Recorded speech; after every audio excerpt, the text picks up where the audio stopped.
once you have a man with no legs, you never go back, baby.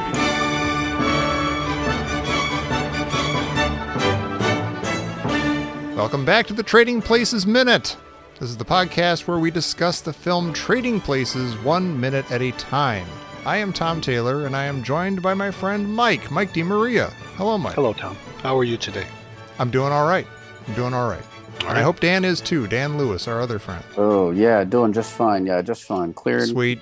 Coming through fine. Thanks, Dimitri. We are here to discuss minute 14 of Trading Places. This, of course, is the one that begins with the Dukes giving Lewis a cold goodbye there in the club, in the Heritage Club. And it ends with a homeless, legless man yelling at a woman for spurning his advances. Question for you before you get started. Dan made a reference to the, I have a stroke. What's the name of the movie? How I Love the Bomb. I'm not going to help you. Dr. Strangelove. Dr. Strangelove. Yeah.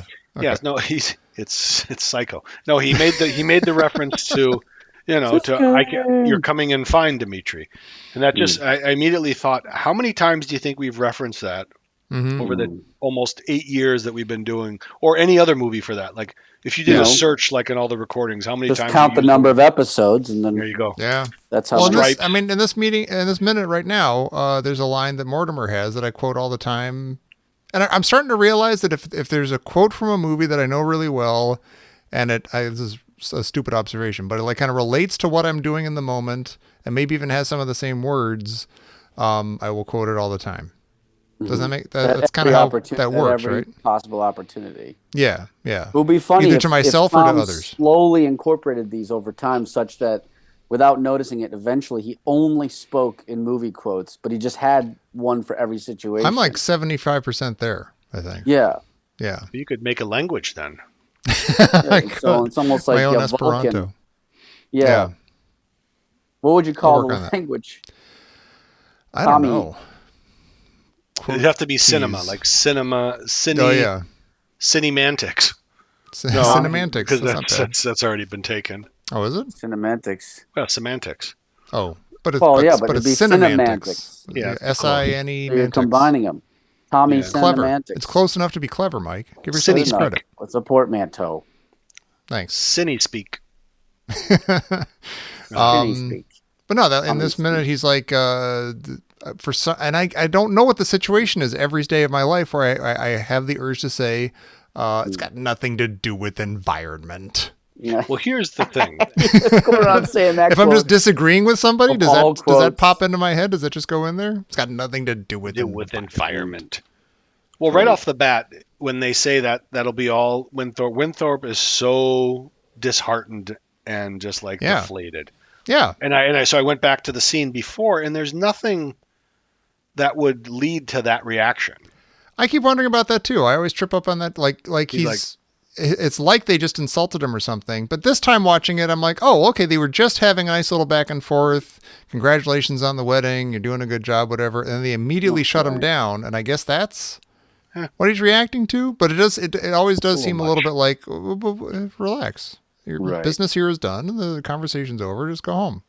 But this discussion they're about to have about breeding, which is a word, to me is like a dog whistle word, and then environment. Yeah. This is a racist convert. Like he is. I mean, he's almost like this is like a Hitler from the balcony, like about breeding or Judge Smales. And purity. Some people just don't belong. Right. This is like a very you're getting to the point that he is a Nazi-esque racist. Because he's talking about breeding, or even like a purist, like he's like an Aryan purist. Yeah. Again, if you're going to be on the side of one of the Dukes, they're both kind of reprehensible. But Randolph seems to be the one who's a scientific thinker. He's interested in the nature of life and humanity. He reads Science Journal. He's I don't know. Maybe it's because he's got a bow tie. I don't know. But he's a little more approachable than Mortimer is constantly like, shut up. Money's the thing. Like they're both obviously money's the thing, but Randolph or Mortimer actually says it more, and he's a little more like no. It's got nothing to do with environment. Human beings are racehorses. If they've got the right genealogy and the right blood, that's what the only thing that counts. Right. And which, as you know, is the basis of the plot of this movie. Yeah. And they represent kind of, even though they're both stodgy old rich guys, they represent two two ends of the philosophical spectrum as far as nature versus nurture. There's a laissez-faire kind of like, listen, the world's going to have winners and it's going to have losers, and there's nothing we can do about it. Right. Versus the unconstrained idea of if we just do things the right way, we can improve everybody's life. Yeah.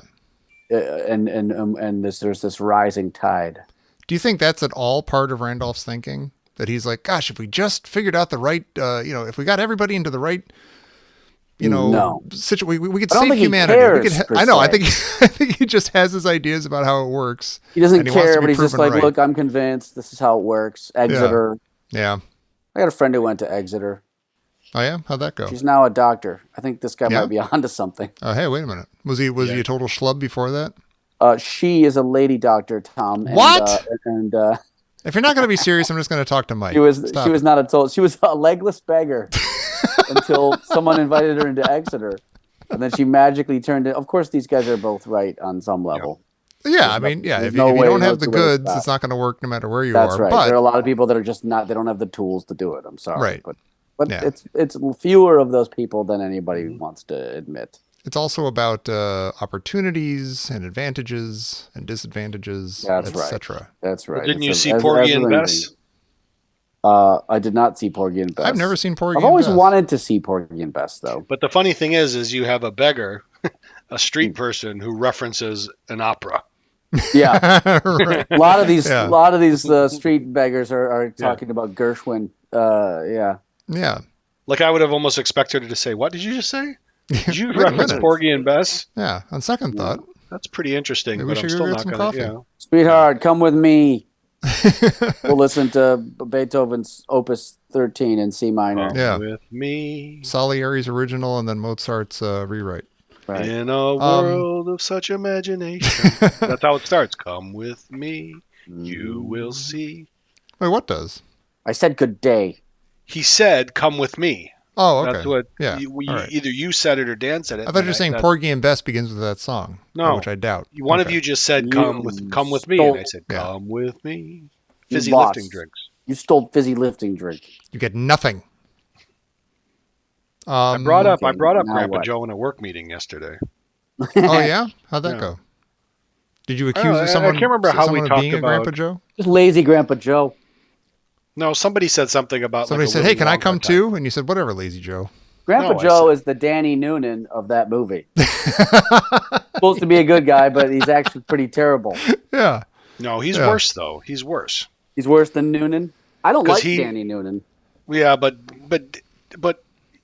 Grandpa Joe's laid in bed for decades while his daughter, slaved away doing the laundry. Perfectly able-bodied man with a bunch of other fucking freeloader and old people. Yeah, all he had to hear about was a free ticket to ride, and that would. He got invited to the candy shop, and suddenly his legs work all great. Everything's fine. Oh, I'll dancing. get into that. This is like how kids act, you know. They won't get off the floor, and then you're like, he's like a child. I don't feel good. I can't go to school. Oh, it's a snow day! Hooray! Yay! All the energy in the world. No. Liar. Yeah. Those are liars. Bullshit artist. Is this the best hustle that Eddie Murphy could come up with? Or, Billy Ray Valentine, that he could, or no, just like being, I'll pretend to be a legless homeless man. Yeah, he's assaulted. And that's how I'll spend my day. And how much money could he possibly make from that? It seems like, and the cops there are other avenues of the cops eyed to him after. before he started talking to her. He Yeah. grabs onto her coat and is like pulling on her. Right. And nothing. The cops are like, let's wait until he does something wrong. Yeah. Right. Right. Yeah. Which one of us has not grabbed a lady's skirt, try to get her to talk to him? That is funny. But when it goes nuts, then we'll be there. There's no way you could even, because you could depict this in a movie, but that would be what the scene was about. That's when the cops would leap into action at that point.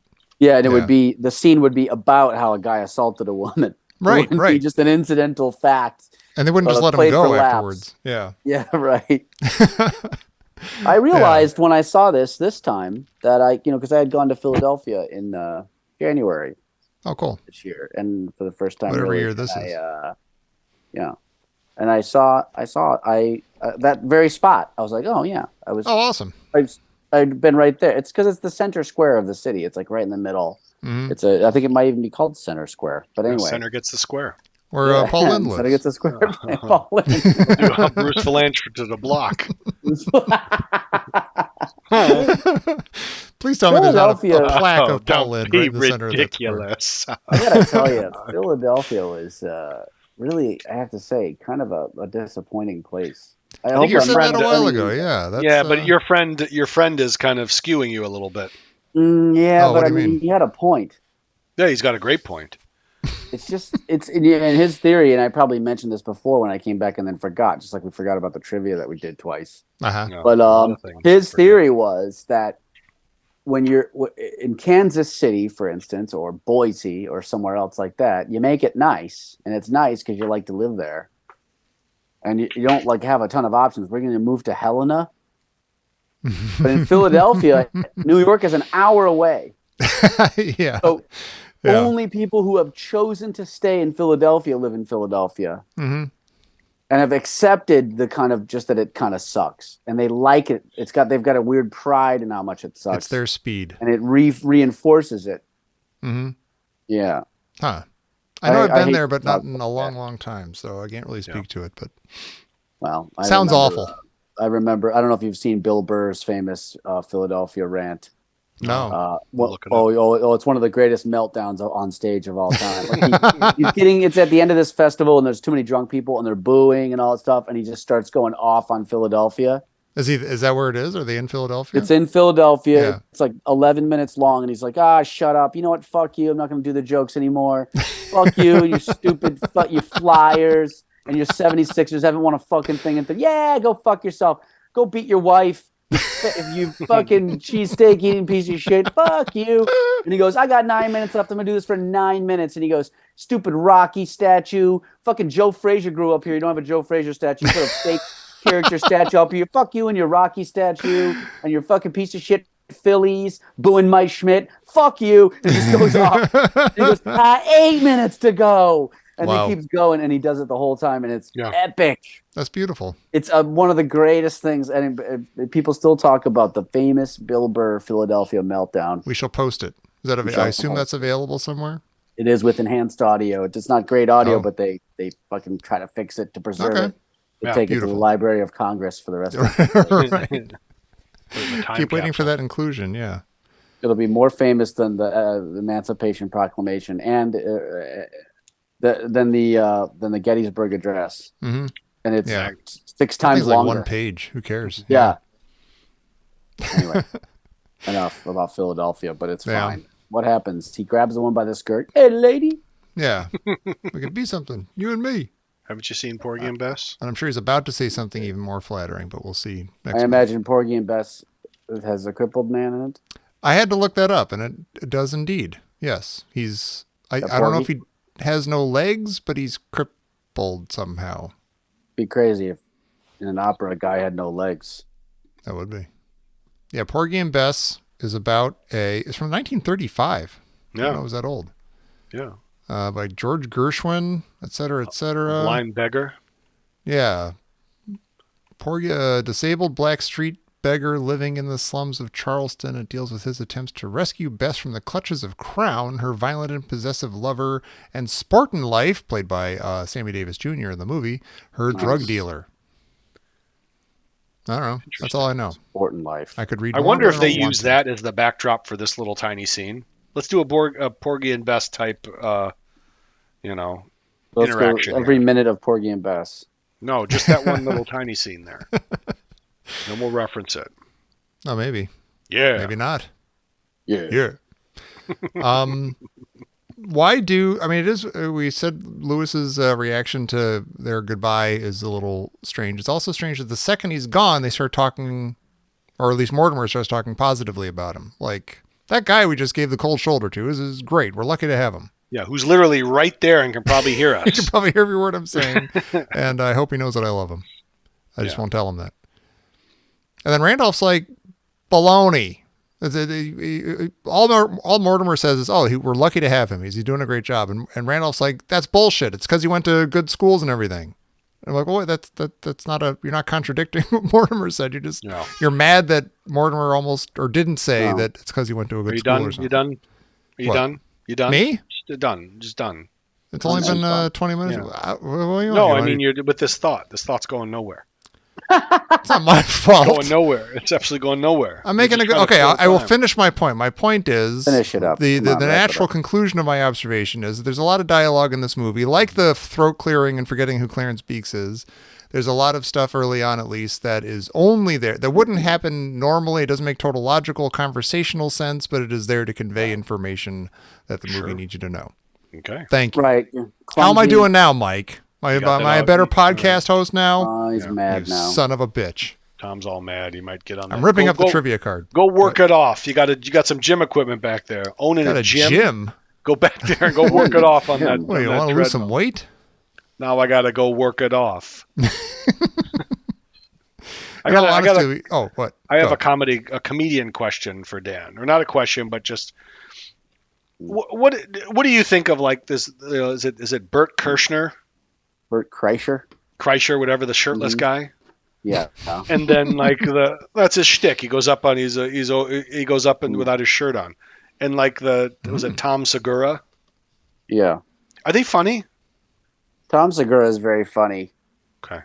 Bert Kreischer, I don't really know him that well, to be honest. He's part of that crew. There's kind of a It's a crew. That's what I'm talking Crew. about. There's and they all have like little Bert podcast shows. Kreischer, now. Mark Normand, Sam Morril. But if he had a shirt on, maybe I would like. I don't get I think it's one of those things where doing this for a while now. You have to find some way to be. You either have to be so funny that your jokes are so good that they're just that it almost doesn't matter. Is It's it the usually jokes or is your it like attitude and your approach is what you're selling people on is you. your point of view? So much the jokes. Okay. You've got something And to then say. that's why we haven't run out of jokes. Otherwise we would have run out of jokes by now. Mm-hmm. I agree though that like when it's kind of when somebody puts on too much of an affect, I'm generally don't like it. But if No, the no. content, but it doesn't, the affect strengthens the content is strong on its own, but the affect makes it even more better. Yeah. That's when it Right. works. Yeah, you got to have the good stuff still. Yeah. Yeah. Should we do trivia? Sure. Yeah. Okay. Here we go. Thank you, Jimmy. Again. What debilitating disease? Yeah. What 1986 failed movie that you never heard of stars, I don't know, some person you never heard of. Trivial Pursuits, Hollywood flicks from Hollywood 1989. That's what we call context. Thank you. What city is Burglar set in? Burglar is in italics as the title of a movie. It is not Thief. It's Burglar. New York. Is there a movie called Burglar? New York is an excellent. The answer is San Francisco, which isn't Thief set in San Francisco? Did they typo this up and put Burglar instead of Thief? Well, they might have been. You know how sometimes Or maybe movies it's come LA. out where it's like two people are racing to get to a thing at the same time. Right. You got your burglar question and my thief question. You got your Platoon and Full Metal Jacket. You got Yeah. your Thief and Sure. Burglar Hamburger Hill. Yeah. and Hamburger was- University. Was that 86 that all those movies came out?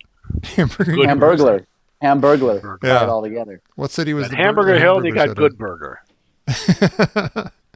I know the answer to this one because I was a nerd. How many Stephen King stories are screened in Cat's Eye? As an anthology movie of remember that Stephen one. King stories, there are 3 stories in that I'm film. trying to decide if I don't know or if I don't care. Sure. I mean, What it was could be the- both. what- you don't you have know to the- choose. Do you know the That's name true. of were they all from an anthology book, the same book? They were not. There was Quitters Incorporated, which is from the book Night Shift. There was an original thing starring Drew Barrymore called Cat's Eye. Mm-hmm. And there was... Oh, what was it? The guy asked... Oh, that's a weird movie. What's his name from Airplane? Has to walk around the edge of a building. The end. Oh, and James Woods is in the first one. Had to walk around the edge of a building. Yeah, I'll walk around the ledge at the top of a skyscraper to I don't know, some mobster was making him do it. It's a strange movie. Strange movie. I don't know what the fuck you're talking about. Speaking of anthology movies, what tune plays on the radio as Twilight Zone the movie opens? I know the answer to that as well. You got Dan Aykroyd and Albert Brooks driving down a dark road. It's like a doo-wop song or an oldie or something, maybe. It is Midnight Special by Creedence Oh, Clearwater that's Revival. right. Damn it. Yep. Damn you. You.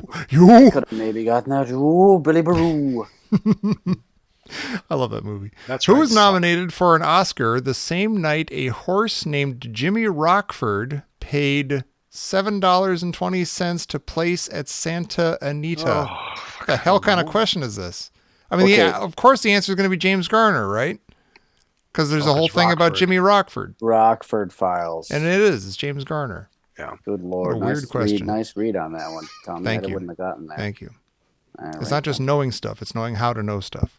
Right. What movie has Woody Allen blending in with historical personalities by means of old film clips? Zelig. That is Zelig. Yeah. It's Zelig. And what 1983 movie features Tom Conti speaking Japanese? I don't know who Tom Conti is. I know who Tom Conti is. Shogun. Oh, and I've heard of this movie. Merry Christmas, Mr. Lawrence, which I think stars David Bowie. Whoa. Well done, Am I Tommy. crazy?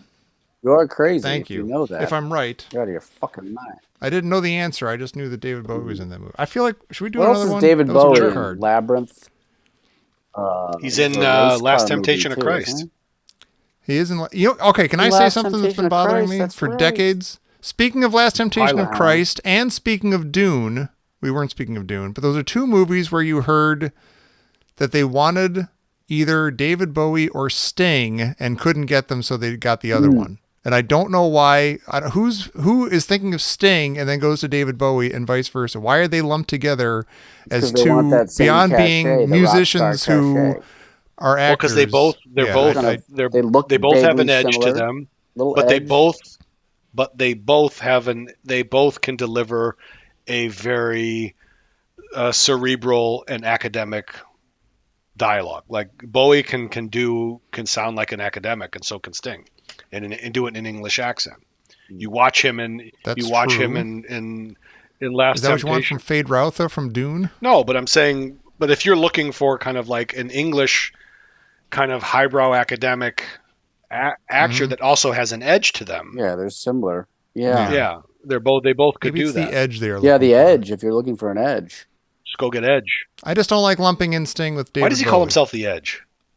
And I hate Why does that Sting call name. I himself Sting? fucking hate it. I hate you too. They suck. The Edge. Okay, I was What are having a you long talking about? conversation. Stop. Why is it? We've talked about this before. Like music that is probably good on some level, but you can't handle it because you know the people are such douchebags. Like U2. For a lot of people, that's I would the argue, Eagles. I would For argue me, it's a the very Rolling large Stones. amount of U2 is garbage music too. But Sure. I mean, sure. it's shitty but they, music. they have a handful of songs. I'm like, okay, Yeah, that's a yeah, good song. that's I'm not going to true. argue, but I am going to argue because I don't like it and I Yeah. don't Which listen song to you it. said is good? But there are also band. I don't know, like They have some good songs. With or Without You is probably a good It's a good song. song. I don't know. yeah, I don't want to hear In the Name of pretty Love. good. I don't want to hear Yeah, it's all garbage. All I Want. I don't. Yeah, it's all Who crap. cares? It's Is that just me being prejudiced, maybe, or I is don't it know. me? I'm with you though. I'm about exactly the same on the music. They kind of Joshua Tree. And if it is me before being that's prejudiced- pretty good. I like New Year's Day because nobody talks. You know about why it. you hate them? Because they were very political. They were almost like a Christian leaning band. They put out some stuff that had a lot of meaning to it, and then they went and did that like Zoo TV, and they came out and like they just totally like came across They like broke I'm my heart. not gonna do this anymore. I'm gonna be a fucking shining fucking star. Like I just want to be a fucking. I want to Yeah. be just in the spotlight. That's why people hate them. It's just I think it's fundamentally hard to take rich, successful people seriously when they are trying to be sincere about But they something. weren't rich when they or they care were about all- people less fortunate. But when they than were are. writing their best music, they were struggling, and they were from they Yeah. were not Struggling. for money. They weren't hungry anymore, Mike, Just and it went dumb. south. I don't know. man. I'm looking. But my question is, why do, if I can apply that to like U2 and I don't know, I feel like the way about the Rolling Stones a little bit, like just don't talk to me about them. Why am I not that way about something like the Eagles, who I know at least 2 of those guys are douchebags and I hate them, but I really like the music? What's the difference? Is it just because it's like a classic rock thing that harkens back to my youth? I don't know. I don't like the Eagles either. I don't know either. No, God, no. I know you don't. All pre-Lebowski, too. I like them. Yeah, pre-Lebowski. You like the Eagles? Yeah. You like I hated the Eagles before it was cool. I do. I like the Eagles, even though it's not cool to like the Eagles. All right. So what am I going to do with that? It was like there's something about my hatred around it revolves around Don Henley. There's something about Don Henley. Exactly. That should be enough to make me hate the music. Him and the other one. But if the music's good, there's people I hate where I like the music. Because if the music's good, there's nothing you can do about it. Right. So David Howell Evans got the nickname The Edge from Bono. Oh. It came from his sharp facial features. That's fun. But also because of his sharper mind and the way he observed things from the edge. It's still dumb. Everybody in the band has a nickname. Shut up. Sounds like somebody trying to explain something in a comic book. He gave himself that name, I can guarantee you. Yeah. No. Yeah, I'm the Edge. It all comes off. You're exactly right, Mike. It all comes off as names that they gave themselves. It has a kind of quality. Because they're rock stars. And it just doesn't fit. They're just a dumb rock band. They're just a dumb band. You know what I mean? It's like if it's Devo and they have nicknames, it kind of makes sense or something. Or if it's it's part of their brand. Part of the thing, and it's kind of cool or something. I don't know. Yeah. It just. I'm with you. Yeah, there's bands that do that. Think about how much more famous U2 is than Devo. It is kind of it's annoying because one of them sucks. It reflects our the other society. One's awesome. It's not right. It's just not right. Remember when the Pixies opened up for U2? I wanted to throw a fucking chair through the window. Oh, and now Pixies? everybody knows. And in time, 50 years, everyone's going to know by then. Of course. It's like Salieri. I had tickets to go. I had the tickets to see the Pixies at, I want to say the Masonic Temple in Detroit. And then they canceled it because they got the slot on the U2 tour. No. Oh, that sucks. Imagine I don't like it. Opening for you had to go to those depths. You had to open for U2 in order to get some notoriety. Yeah. Does that mean that we're assholes on some level because our attitude is, I know this is bad, and everybody who loves it, and there are a lot of them, all these millions of people who love this thing are wrong. No. But I know I agree, because people that spend a lot of time with us, like people that say, you're a snob and you're an asshole about things. They hear this and say, yeah, you have your enabling friends that you sit here and do nothing with your life. And then you say shit for everybody else. Working for me. There's a good Frank Black story, Dan. One of our mutual friend, John from college was like, you got him into kind of some punk music away from his Joe Satriani shit. And he became a huge Pixies and Frank Black's fan. And Frank Black came to Club Detroit in St. Petersburg, Florida. Small little place. When we were down there at school, you were already gone by then. And we went to see him. And John was beside himself. And Frank Black came out of like a door and was like just walking through this little like bar. And and John he said something. He's like, I think he even said like Mr. Black. Mr. Black. I just want to say I don't know what he said, but he goes, I just want to tell you like how influential. And he just walked right by him. Oh man. And he just said that his whole like life just fuck you. He's like, fuck you, you fat fuck. Like he was just like so. He was mad at him. Like he just demoralized. He was famously sort of not. He doesn't like to talk to people and do interviews. Yeah. And that's why I don't like to meet famous people. We had a friend. Was it Mike Kelly? No, was it Mike Kelly, the catcher on our team? Mike King Kelly. Yeah. King Kelly, we used to call him. Nice guy. Yeah. And he said like his family or his dad through like knew Pete Rose or something like that. Pete Rose is one of the best baseball players ever lived, but he's also an asshole, major league asshole. Major league, see what I'm doing there? And he, notoriously, while he was a manager, bet on baseball, got thrown out. Yeah. He'd never be in the Hall of Fame because of that. But he's like, oh, Pete Rose is coming to do and he's going to be in town. He's going to be signing autographs. Do you want to come with me? because he'll sign a baseball for us. I'm like, no, I don't want to go. I don't want to, because I don't want to go and have him look at me like some fucking slug who just wants his fucking signature. And, it's like, I don't need to do that. But people just go fucking bananas for shit like that. Yeah. And their whole life, their whole view of them is destroyed after when they find out that, 90% of them are assholes. Yeah. Right. I was just listening to an interview with Keanu Reeves, and he was talking about in Bill and Ted's. He was nicest guy in the world. Nicest guy in the world, and he was in Bill and Ted's with obviously George Carlin. And at some point he's like, he worked up he's like, could you sign this thing for me? And you're like, hey, I'm gonna mess this up, but he signed it like, fuck you, George Carlin or something. He's like, oh my god, that's so awesome! Like it was such like a neat, weird, and then he found out years later he like signs that to everybody. He's like, oh well. Fuck but he still thought it was great. Great here's another card. At a glance at this card, we love this card. There's all right, quickly. This card. Okay. We're excited. Quickly. I've got 15% battery movie? left, and I'm too lazy to get up. Oh, geez. So it's not even a time thing. It's an energy thing. What movie cast Robert De Niro as a slave trader named Mendoza? Gosh, I don't know. Oh. Mission. Is it The Mission? The Mission. It is The Mission. Well done. Well done, Michael. What language does Indy speak first in Indiana Jones and the Temple of Doom? Why don't you tell that would us, be Chinese to his buddy Lao She. I say buddy in quotes because I'm being sarcastic. It'd be great if the answer was English. Damn it. He goes, hello. What colorful Oh, here hello, I'm Indiana English, Jones. Asshole. English, this is America. That's what it should say. What the hell did you just say? I'm American. Yeah, it's English, asshole. What colorful comedy features the most car crashes ever filmed at one time in Chicago's Daily Center? The Blues Brothers. Record-breaking. I love that Blues movie. Brothers. Okay. In every way. It's okay. Okay, what movie pits Matt Hunter against the vicious invading forces of the evil Rostov? I have no idea. It's Russians. This sounds like a mid-'80s... Yeah, like a Russian Cold War movie. Yeah. But like with Firefox. Stupid, what's his name? What is it? Walker, Texas Ranger or something. Invasion USA. Who cares? Boy. That is. It's got to be. You got it right. Yeah. Was it Invasion USA? Yeah. It was. That's Chuck Norris. Is it Chuck Norris? Yeah. Oh, he plays Matt Hunter? Okay. Oh, wow. I hate Chuck Norris.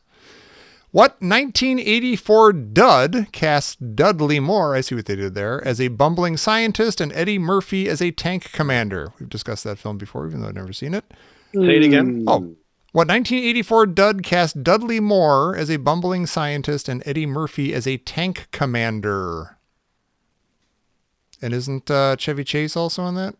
And directed by William that's Friedkin? Sale of the Century. You're thinking. I'm thinking of Sale of the Century. And that's Jeffrey Hines. So what's this one? Dudley Moore and Eddie Murphy. Don't know this one. Best defense. Arthur. Boy. Arthur. Psycho. And what song... Marty. Oh, I know. I like this movie. What song does Howard sing in Melvin's truck in Melvin and Howard? That's with Jonathan Demme movie with Paul LaMatt and Jason Robards. I don't know. Bye Bye Blackbird. I didn't know the answer to that. But that was fun, and that was trivia. Wow. Thank you. What was the plot of this movie? That was it was Howard Hughes. No. It was I'm talking. Invasion I don't USA. give a shit about that. Invasion USA is Howard Hughes fighting the Ruskies. Rostov one was hand. Richard Lynch. Richard Lynch played Rostov. Oh, not the Richard Lynch. Who's the Richard Lynch? I probably know Richard. He looks like he's like a poor man's Anthony Hopkins. Okay. I bet I love him. Drago. The Billy Baroo. Well, all right. Do we have Great. anything else for minute 14 No. or the state of music or film in the world right now? Or Captain America, okay, Steve we're all Rogers. Dan's battery's about to end, so that means the show is about to end. Thank you for listening. Mark and Campbell. Please join us next time for minute 15 of Trading Places here on, of course, the Trading Places Minute. It's been a magical minute. It was a stone groove, my man. You are the most righteous. Yeah, right. Just get the fuck out, man. Let's go. Shit.